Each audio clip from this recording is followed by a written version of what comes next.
Welcome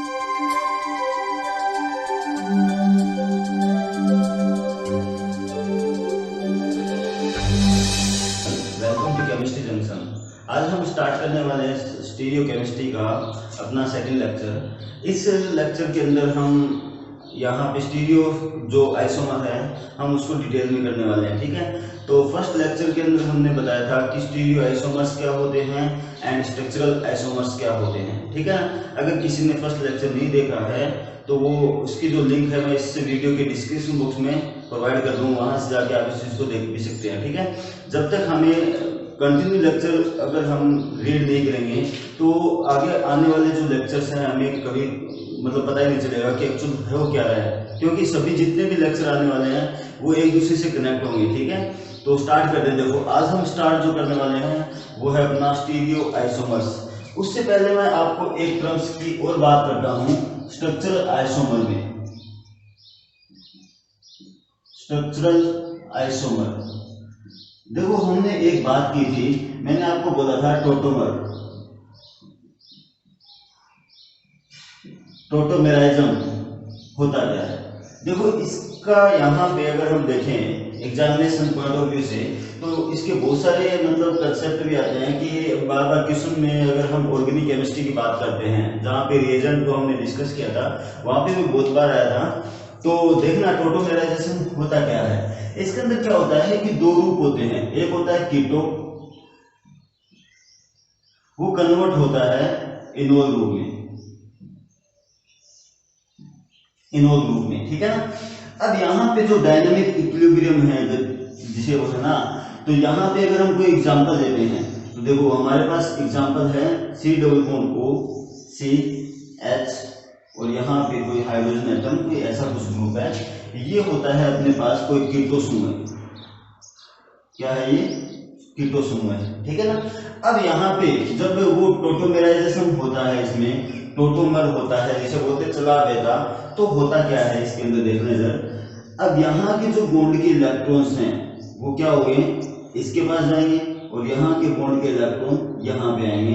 तो ध्यान से देखना इस चीज को, वो कैसे कन्वर्ट हुआ इसके अंदर। देखो जैसे ये पाई इलेक्ट्रॉन यहाँ पे गए तो कौन से बॉन्ड की फॉर्मेशन होगी, डबल बॉन्ड की फॉर्मेशन होगी। जब ये सिग्मा बॉन्ड के इलेक्ट्रॉन यहाँ पे आए तो यहाँ पे एक ट्रांजिशन स्टेट बन गई, यानी इसके साथ बॉन्ड बन गया। तो हमारे पास जो फाइनल जो प्रोडक्ट बना है वो क्या बना, OH डबल बॉन्ड C, ऐसा कुछ। इसे कहा जाता है इनोल, इनोल ग्रुप। यानी इनोल का मतलब क्या हो गया, अल्कोहल समूह, ओल यानी कीटो का मतलब कीटोन समूह। अगर इसी चीज को हम वापस प्रोसीड कर दें, ऐसा कुछ कर दें, यहाँ पे देखना जरा, देखो ये बॉन्ड यहाँ पे बन गया तो ये हाइड्रोजन यहाँ पे आ गया, ये पाई इलेक्ट्रॉन यहाँ पे आ गया, सिग्मा बॉन्ड के इलेक्ट्रॉन यहाँ पे आ गए, तो वापस किस में कन्वर्ट हो गया, वो कीटो रूप में कन्वर्ट हो गया। इसे कहा जाता है अपने टोटोमेराइजेशन। इसके बहुत सारे एग्जांपल होते हैं, लेकिन इसके अंदर मोस्ट इंपॉर्टेंट बात वो क्या होती है कि जहां पे कीटो समूह है या इनोल समूह है, इसके पास वाले जो कार्बन है वो एक्टिव होना चाहिए, एक्टिव होना चाहिए। इसका मतलब क्या हो गया, इसके पास कोई एक ऐसा हाइड्रोजन प्रेजेंट होना चाहिए जो अपना हाइड्रोजन आराम से डोनेट कर सकता है, ठीक है ना। सपोज मेरे पास ये एग्जांपल है, मेरे पास ऐसा कुछ एग्जांपल आ गया, CH3 C double bond O CH2 and C double bond O and CH3, ठीक है ना। दो कीटोन समूह इसमें, एक समूह ये, एक समूह ये। अब यहां से कहीं से भी आप टोटोमेराइजेशन कर सकते हो, लेकिन यहां पे देखो ये जो CH2 ग्रुप है इसे बोलते हैं active methylene group, active methylene group, ठीक है। एक्टिव मिथाइल होता है ये, एक्टिव मिथाइलिन जिसे बोलते हैं एक्टिव मिथाइलिन होता है ये। यहाँ का जो हाइड्रोजन एटम है वो इस ऑक्सीजन के पास भी जा सकता है और इस ऑक्सीजन के पास भी जा सकता है, और यहाँ पे टोटोमेराइजेशन पॉसिबल है। वो कैसे होती है वो देखना है। अगर हम इस एक हाइड्रोजन एटम को बाहर निकाल दें, जो हमने थोड़ी देर पहले किया था, वो चीजें यहाँ पे पॉसिबल हो सकती है ना। तो जैसे यहाँ पे अगर हम इंटर कन्वर्ट करते हैं इसको एक दूसरे में, तो हमारे पास क्या बना, देखो CH3COH और यहाँ पे आ गया double bond CH and C double bond O and CH3। मेरी बात समझ आ रही है कुछ यहाँ पर? चाहे आप इसका टोटोमराइजेशन कर सकते हो, चाहे इस इनोल का। देखिए यहाँ पे मेन चीज ये है कि एक्टिव मिथाइलिन ग्रुप प्रेजेंट होना चाहिए। यहाँ पे अगर हम कीटोन की बात करते हैं तो इसमें टोटोमराइजेशन पॉसिबल नहीं है, टोटोमर पॉसिबल नहीं होती है इसमें, यानी चलावेटा इसमें पॉसिबल ही नहीं है क्योंकि यहाँ पे एक्टिव मिथाइलिन ग्रुप नहीं है। ठीक है ना। अब इम्पोर्टेंट बात ये आती है यहाँ पर कि अगर हमारे पास कोई एग्जांपल्स आ गए, बाय चांस ऐसा कुछ आता है, देखो हमें पता होना चाहिए वहां पे कि टोटोमराइजेशन होती है या नहीं होती है।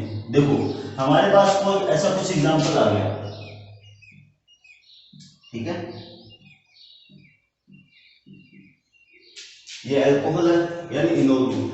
अब यहाँ पे आपको पता होना चाहिए कि इसका फाइनल प्रोडक्ट कोई भी अगर हमारे पास ऐसा कुछ बनता है रिएक्शन के बाद, तो इसका ये मतलब नहीं कि ये इसका फाइनल प्रोडक्ट है। देखो यहाँ पे टोटोमराइजेशन हो सकती है ना आराम से, तो यहाँ के पाए आपको यहाँ गए, सॉरी यहाँ पर ये इधर आए और यहाँ की जब इलेक्ट्रॉन यहाँ पे बॉन्ड बन गया तो यहाँ पे हमारे पास किसमें कन्वर्ट हो गया, वो कीटोन ग्रुप में कन्वर्ट हो गया और यहाँ पे होती है टोटोमराइजेशन,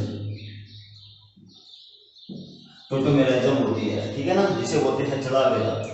इंपॉर्टेंट बात ये आती है यहाँ पर कि आपको ये चीजें मतलब याद होनी चाहिए कि हम स्ट्रक्चरल आइसोमर के अंदर ये चीजें हम डिस्कस करते हैं ऑलरेडी। तो बहुत सारे मतलब हम बात इस चीज की देखो, जो स्टार्टिंग की जो क्लास होती है, हम 11th क्लास होती है, 12th क्लास होती है, वहां पे इस चीज को छोड़ के आ जाते हैं क्योंकि वहां पे कोई या तो कोई टीचर बताता नहीं इस चीज को कि टोटोमराइजेशन होता क्या है, इसका यूज कैसे लिया जाता है, अगर कोई ऑर्गेनिक कंपाउंड है या ऑर्गेनिक रिएक्शन होती है तो वहां पे हम इसका यूज कैसे करते हैं, तो इसको ध्यान रखना। और अब हम स्टार्ट करते हैं स्टीरियो आइसोमर्स। देखो यहाँ पे जो स्टीरियो केमिस्ट्री की है बात आती है, यहाँ पे स्टीरियो केमिस्ट्री में तो सबसे इंपॉर्टेंट जो टॉपिक है वो है स्टीरियो आइसोमर। स्टीरियो आइसोमर सबसे इंपॉर्टेंट टॉपिक है। देखो इसके अंदर हम दो चीजें रीड करेंगे। सबसे पहला रीड करेंगे हम conformational isomer, conformational isomer. Second number हम रीड करेंगे इसमें कॉन्फिगरेशनल आइसोमर।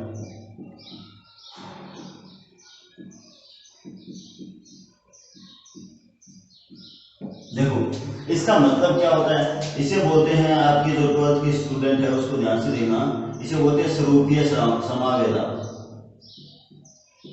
ठीक है ना, इसे बोलते हैं विन्यास समावेदा, विन्यासी समावेदा। ठीक है, इसको ध्यान से देखना। कन्फॉर्मेशनल आइसोमर्स क्या होते हैं? ठीक है, कन्फॉर्मेशनल आइसोमर्स के अंदर सबसे इंपॉर्टेंट बात ये आती है कि इनके अंदर फ्री रोटेशन होता है, फ्री रोटेशन पॉसिबल होता है।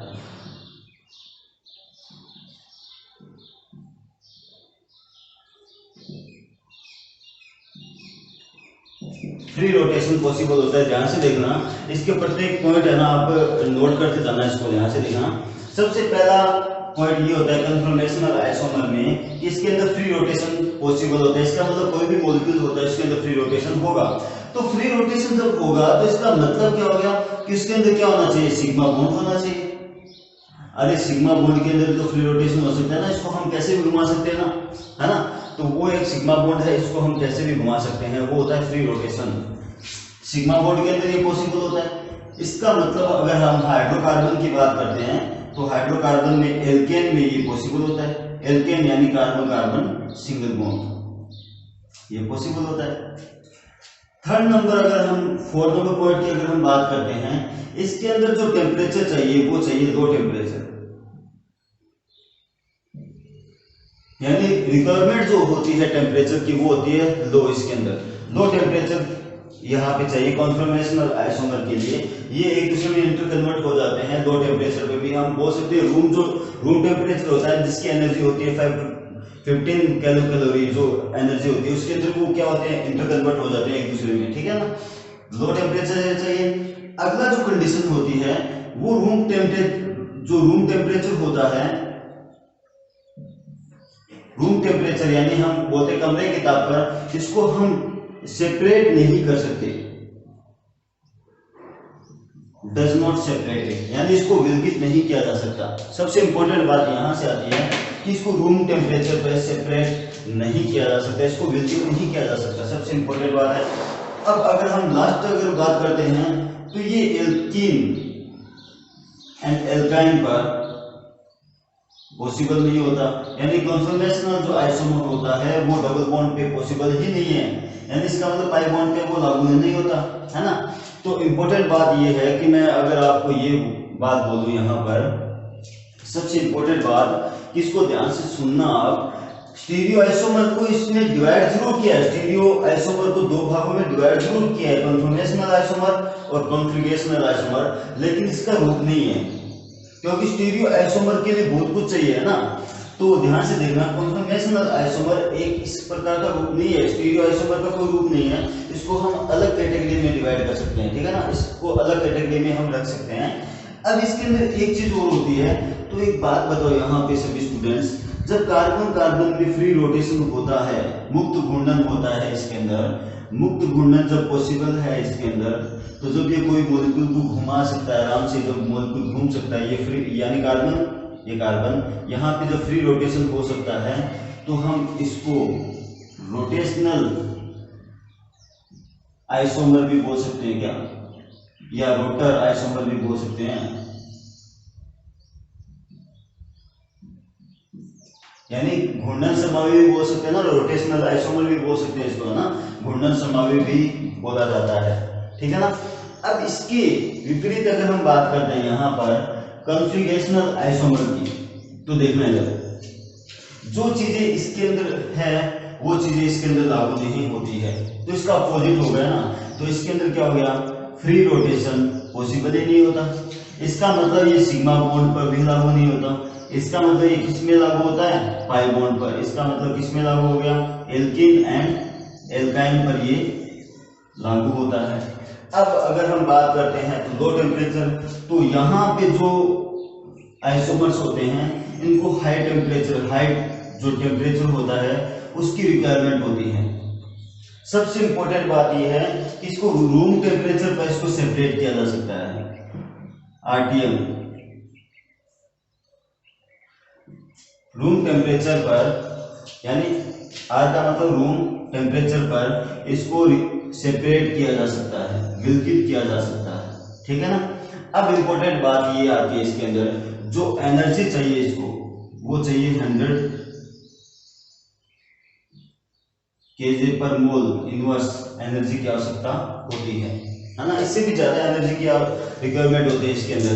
अब इंपॉर्टेंट बात इसके अंदर ये भी आती है कि जो कॉन्फिगरेशनल आइसोमर होते हैं विनर्स स्मृता, इसके अंदर क्या होते हैं, जो बॉन्ड है इसमें बॉन्ड की फॉर्मेशन भी होती है और बॉन्ड ब्रेक भी होते हैं, तो ध्यान से देखना इसमें कि बॉन्ड फॉर्मेशन का मतलब ये होता है कि जो पहले पुराने बंध होते हैं, जो पहले बने हुए थे बॉन्ड, वो बॉन्ड ब्रेक होते हैं और नए बॉन्ड की फॉर्मेशन इसके अंदर होती है कॉन्फिगरेशनल आइसोमर के अंदर। तो देखना हमने ये देखा था कि कॉन्फॉर्मेशनल आइसोमर क्या होते हैं और कॉन्फिगरेशनल आइसोमर क्या होते हैं, और इसका दूसरा नाम भी है रिज्ड मॉलिक्यूल या रिज्ड आइसोमर भी कहा जाता है, ठीक है ना। अब इम्पोर्टेंट बात ये आती है कि यहाँ तक तो हमने ये चीजें सीख ली कि कॉन्फिगरेशनल क्या होते हैं, कॉन्फॉर्मेशनल आइसोमर्स क्या होते हैं। अब जो स्टीरियो आइसोमर्स हैं इसको हम डिटेल के अंदर पढ़ने जा रहे हैं, इसको देखना 1 बाय 1 हम इसको सोल्व करेंगे यहाँ पर। तो जिसने भी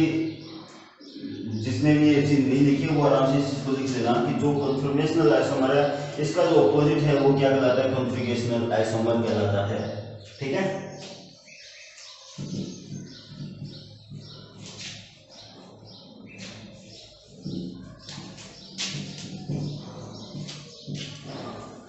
अब देखो स्टीरियो आइसोमर क्या हो रहा है, त्रिविम में समानता क्या होती है।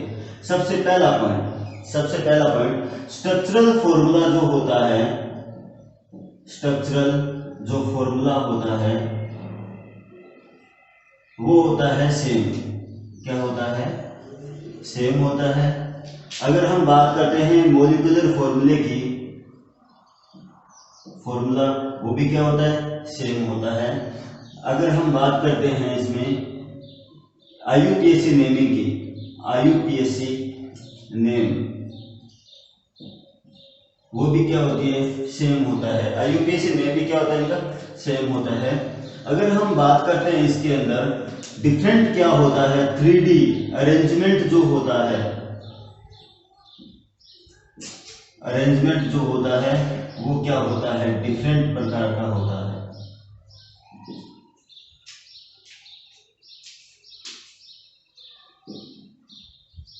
डिफरेंट प्रकार का होता है। अगर हम उसके बाद बात करते हैं तो यहाँ पे जो फिजिकल एंड केमिकल जो प्रॉपर्टी होती है वो भी क्या होती है? डिफरेंट प्रकार की होती है।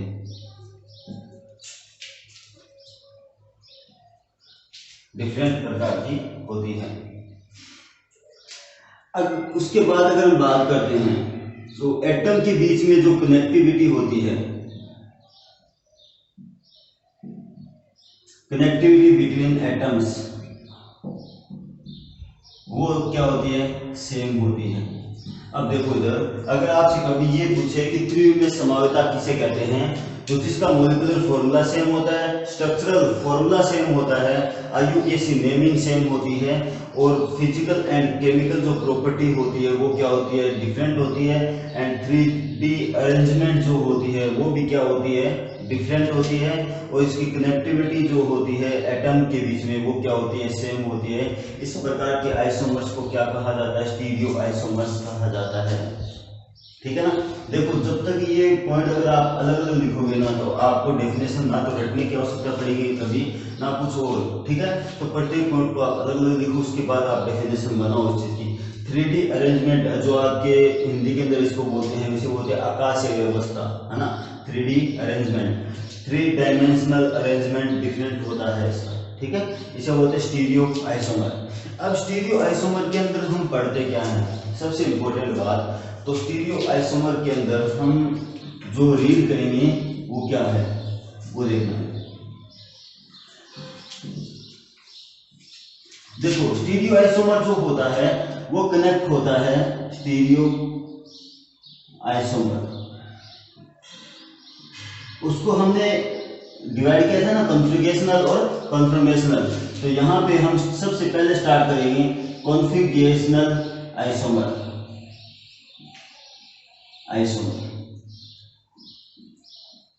देखो यहां पे इसको डिवाइड किया गया है, सबसे पहले इसको डिवाइड किया गया 2 पार्ट्स में, इसको 2 भागों में इसको डिवाइड किया गया है। सबसे पहला कॉन्फ़िगरेशनल आइसोमर को अगर हम 2 भागों में डिवाइड करें तो यहाँ पे 2 भाग इसके बनते हैं। पहला बनता है रिप्रेजेंटेशन, रिप्रेजेंट कैसे करते हैं किसी मॉलिक्यूल को, और इसका असाइनमेंट क्या होता है, इसका असाइनमेंट क्या होता है। ध्यान से देखना, कॉन्फ़िगरेशनल आइसोमर को 2 भागों में डिवाइड किया गया है। सबसे पहले इसको रिप्रेजेंट कैसे करते हैं, दूसरा इसका असाइनमेंट क्या होता है। देखो रिप्रेजेंट के अंदर हम पढ़ेंगे क्या, सबसे पहले पढ़ेंगे wedge and dash. Wedge dash का मतलब हो गया, मैं अगर हम टेट्राहेड्रल की बात करते हैं तो मुझे बताओ कार्बन की 4 वैलेंसी होती है ना, तो इसको हम वेज डैश में कैसे, जो हमारे पास आगे की तरफ होता है, देखो इसको मैं 3D के अंदर बता दूंगा आपको। तो वेज डैश का मतलब क्या होता है, एक होता है प्लेन ऑफ पेपर पर, एक होता है हमारे आगे की तरफ होता है, और ये होता है डैश में। देखो इसे कहा जाता है डैश और इसे कहा जाता है वेज। ठीक है। सेकेंड नंबर अगर हम बात करते हैं यहाँ पर इस Fischer projection formula, second number Fischer projection फॉर्मूले का मतलब हो गया, इसको हम कैसे, इसको कन्वर्ट कैसे करते हैं, किसके अंदर, यहाँ पे जो प्लेन ऑफ पेपर की जो लाइंस है इसके अंदर कैसे कन्वर्ट करते हैं, ये होता है फिशर एच एच एच और ये एच। अगर हम बात करते हैं यहाँ पर कोई क्लोरीन लगा दिया, कोई ब्रोमीन लगा दिया, कुछ भी लगा दे, यहाँ पर ड्यूटेरियम लगा, कुछ भी लगा दे, इसे बोलते हैं फिशर प्रोजेक्शन फॉर्मूला। हम इसको डिटेल के लिए करेंगे वन बाय वन। उसके बाद अगर हम बात करते हैं न्यूमैन की, Newman projection formula. Newman projection फॉर्मूले का मतलब हो गया, देखो इसको अगर हम बात करते हैं न्यूमैन की, तो न्यूमैन के अंदर इस प्रकार का एक रिप्रेजेंटेशन होता है, इसका रिप्रेजेंट करते हैं इस प्रकार के मॉलिक्यूल के द्वारा, ठीक है ना। इसको हम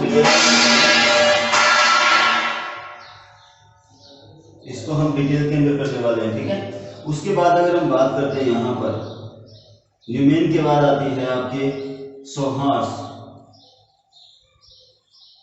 सोहार्स का मतलब क्या हो गया, देखो इधर सोहार्स की अगर हम बात करते हैं तो सोहार्स इस प्रकार का एक रिप्रेजेंटेशन होता है इसका। यहाँ पे कार्बन होता है, दूसरा कार्बन यहाँ पे अटैच होता है, तो इसको भी हम वन बाय वन डिटेल के अंदर करने वाले हैं, ठीक है ना।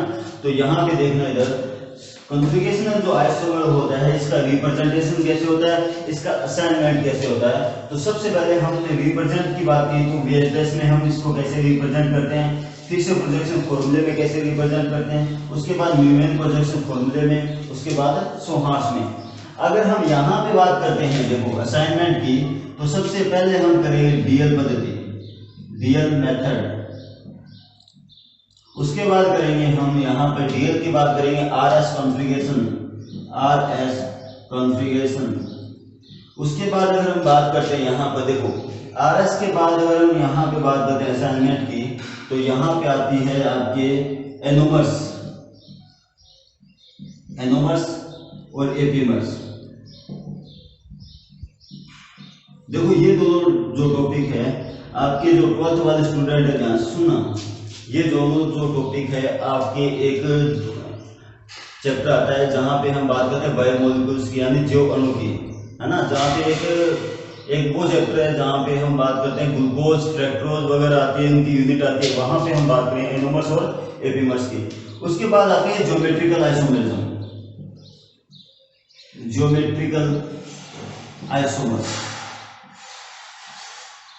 ज्योमेट्रिकल आइसोमर के अंदर होता क्या है, ज्योमेट्रिकल आइसोमर में पढ़ेंगे इजड पत्ती, सिस एंड ट्रांस पढ़ेंगे, और यहाँ पे पढ़ेंगे सिन और एंटी।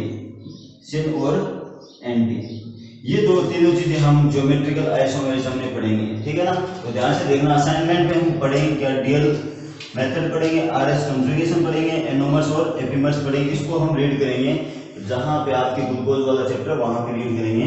उसके बाद ज्योमेट्रिकल आइसोमरिज्म, उसके बाद इजड और सिस एंड ट्रांस, और यहाँ पे सिन और एंटी। उसके बाद अगर हम बात करते हैं तो वहां पे आती है ऑप्टिकल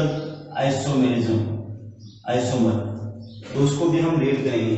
तो ध्यान से देखना, आज हमने क्या किया कि स्ट्रक्चरल आइसोमर्स क्या होते हैं, स्ट्रक्चरल आइसोमर के अंदर हमने देखा कि टोटोमर क्या होते हैं। उसके बाद हमने देखा था कि स्टीरियो आइसोमर्स क्या होते हैं। स्टीरियो आइसोमर्स वो होते हैं जिसका 3D अरेंजमेंट क्या होता है, डिफरेंट होता है, मॉलिक्यूलर फॉर्मूला सेम होता है, आईयूपीएसी नेमिंग सेम होती है, सब कुछ सेम होता है उसका, ठीक है। मेन चीज देखनी क्या है, कनेक्टिविटी बिटवीन एटम्स की देखनी है। अगर कनेक्टिविटी सेम है किसी मॉलिक्यूल के अंदर, तो वहां पे ये ध्यान से सुन लेना कि वहां पे स्ट्रक्चरल स्टीरियो आइसोमर प्रेजेंट होगा, ठीक है। तो अब स्टीरियो आइसोमर में क्या पढ़ा था हमने, कॉन्फ़िगरेशनल और कन्फर्मेशनल आइसोमर हमने रीड किया था। दोनों को हमने यहाँ पे देखा था कि एक अगर है तो दूसरा उसका अपोजिट होता है। अब कॉन्फ़िगरेशनल आइसोमर को लेके चलेंगे। कॉन्फ़िगरेशनल आइसोमर में हमने क्या पढ़ा, इसका रिप्रेजेंट इसको कैसे करते हैं, इसका असाइनमेंट क्या होता है। रिप्रेजेंट में हम क्या करेंगे, VHS को रिप्रेजेंट करते हैं, फिशर प्रोजेक्शन को, फॉर्मूले को, न्यूमैन को और सोहार्स को। असाइनमेंट के में क्या पढ़ेंगे, डीएल मेथड, RS कॉन्फ़िगरेशन, और यहाँ पे ज्योमेट्रिकल आइसोमरिज्म और इजड, सिस, ट्रांस एंड सिन और एंटी। यहाँ तक हम पहुंच चुके हैं। और जो इस लेक्चर के अंदर यहाँ तक जो भी हमने रीड करवाया, किसी स्टूडेंट को अगर कुछ समस्या है तो वो पूछ सकता है कि यहाँ। उसके बाद हम स्टार्ट करें ज्योमेट्रिकल आइसोमेरिज्म, जो डिटेल के अंदर हम इसको रीड करने वाले हैं। तो इस लेक्चर के अंदर केवल इतना ही। और सबसे इम्पोर्टेंट बात, जितने भी यहाँ पर मेरे सब्सक्राइबर्स हैं वो ज़्यादा से ज़्यादा इस वीडियो को शेयर करने की कोशिश करो, ज़्यादा से ज़्यादा लाइक करने की कोशिश करो, ठीक है ना। तो क्योंकि यहाँ पे हमारे जितने भी क्वेश्चन आएंगे यहाँ पर, तो ये नहीं कि आपके 12th के बेस पर हम यहाँ पे लेके बैठे इस चीज़ को। आप ये मान के चलना कि आप जब जैसे जैसे आगे बढ़ते जाओगे वहाँ पे ये चीज़ें काम आती जाएगी, ठीक है ना। तो ज़्यादा से ज़्यादा इस चीज़ को रीड करो, और जितने भी आप प्रॉब्लम्स आती है इस टॉपिक्स में जो हम स्टार्ट कर रहे हैं, वहाँ से आप कमेंट बॉक्स में लिख भी सकते हो कि यहाँ पे इस चीज़ को वापस समझाओ, तो मैं आपको वहाँ पे बता दूंगा, उसका आंसर भी दे दूंगा। और अगर कोई भी स्टूडेंट को अगर क्वेश्चन या पीडीएफ वगैरह चाहिए तो आप मेरा जो टेलीग्राम का चैनल है केमिस्ट्री जंक्शन, वहाँ पे आप उसको ज्वाइन भी कर सकते हो। वहाँ पे पीडीएफ और सब कुछ वहाँ पे असाइनमेंट वगैरह वहाँ पे है, ठीक है ना। वहाँ पे मैं अपलोड करता रहता हूँ। तो thank you for watching chemistry junction.